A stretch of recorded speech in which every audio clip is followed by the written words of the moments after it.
Alright, so some of you may know that another hobby of mine is collecting and repairing these vintage door chime units. I apologize for any background noise. We're in the middle of a heat wave here in New York, so I have my AC on. Anyway, this is my chime testing rig. So all this is really, it's a huge slab of 3/4 inch plywood, $7 at the hardware store. And then what I've got is 120 volts alternating current coming from the house wiring through the outlet into the transformer. No, the wire's not grounded. Is that a good idea? No. Does it work? Yeah. Is it safe? Probably not, but you know what? It's fine. This isn't plugged in all the time. So, this transformer here we have, it is converted to 16 volts, 10 volt amp. I've found that, at least for larger chimes, such as the NuTone chord chimes like this one, that 16 volt, 30 volt amp is better if you really want it to ring properly.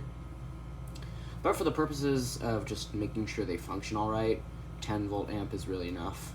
But like, for example, the NuTone chord tone chime model L30 that is currently installed in my house, I have that on 30 volt amp, so it really rings.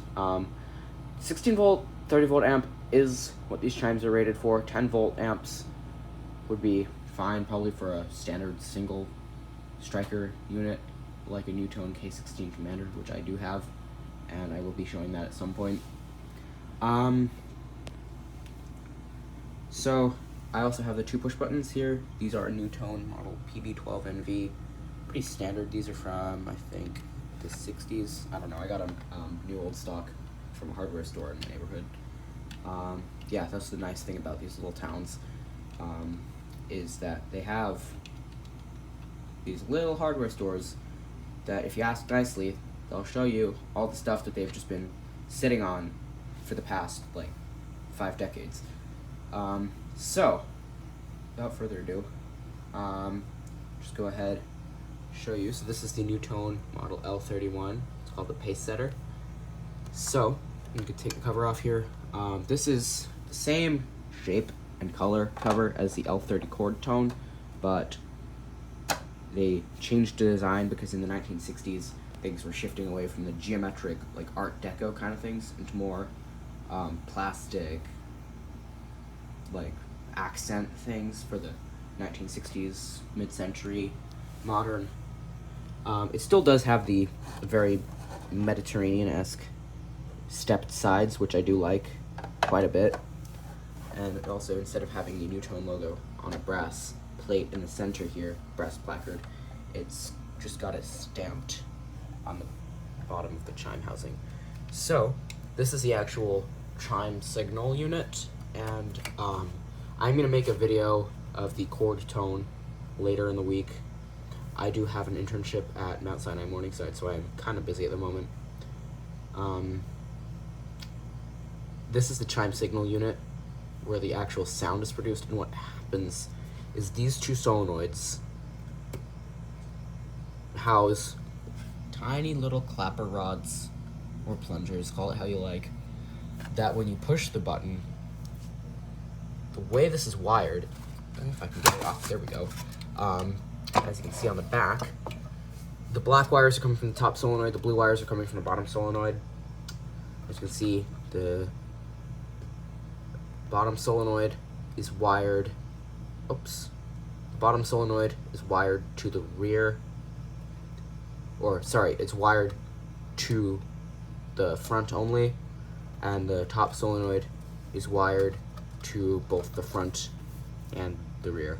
So for the chorded chime sound, that is only the front door, and then the single note is for the back door chime.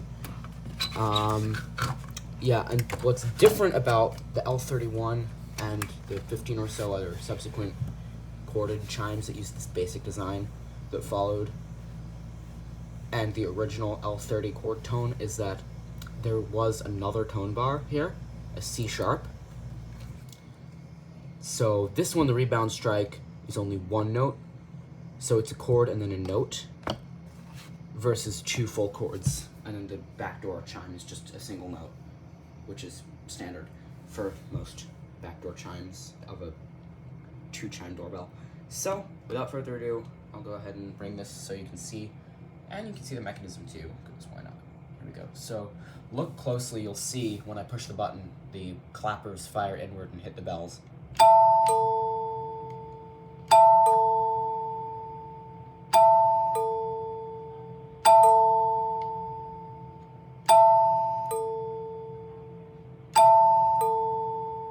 The cover actually helps this resonate quite a bit better, so I'm going to put the cover back on in a second. Now the back door, you can see, I don't know, this plunger is a bit sticky. It likes to stay out for a little too long. Oh, that's better. Yeah, so the back door is just the top. Just this top A, and then the front door is all 3 notes. So put the cover back on, because the way the cover was engineered is actually to help the sound resonate more. So here you go. Oh, maybe not, I don't know.